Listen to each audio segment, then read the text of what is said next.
with tokens and NFTs all around. We are talking about the future of what money looks like.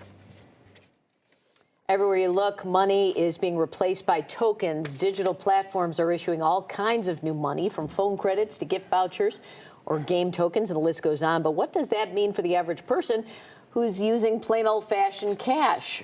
Rachel O'Dwyer breaks it all down for us in her new book, Tokens, the Future of Money in the Age of the Platform. Good morning, Rachel. Thanks for being with us. Good morning. Thanks for having me. So I think when people think alternative forms of money, they're thinking of Bitcoin, but there's a lot more to it than just that.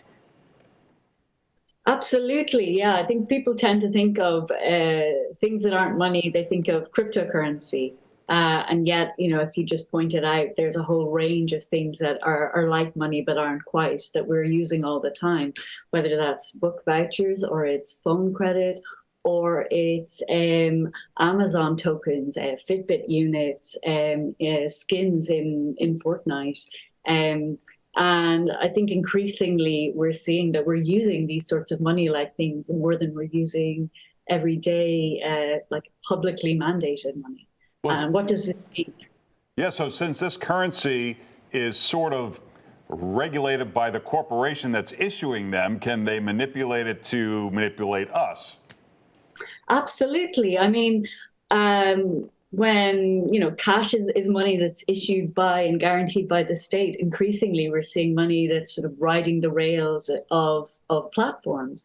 And I think this has two implications. One is that when these platforms sort of have a legacy in information and communication technologies, that sort of allows them to create money that can survey and sort of profile users in new ways.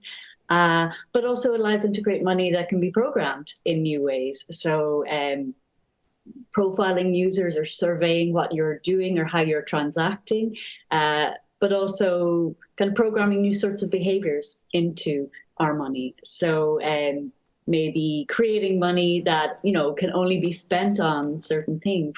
So an example I use in the book, for example, is that, you know, Amazon pays its Mechanical Turk workers, its workers on its crowdsourced platforms exclusively in programmed gift cards that can only be redeemed on the Amazon store.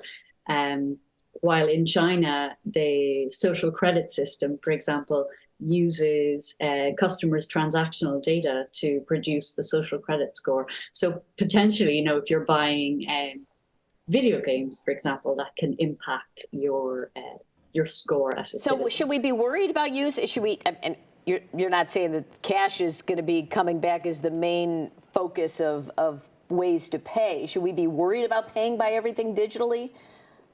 I think we should potentially be not necessarily worried about paying by everything digitally, but I think that sometimes there's a sort of an argument that cashless payment is the way forward, or is sort of the path to progress. And yet in some ways, cash is actually, you know, it's a really important freedom for people, and particularly for vulnerable people like the poor and the elderly.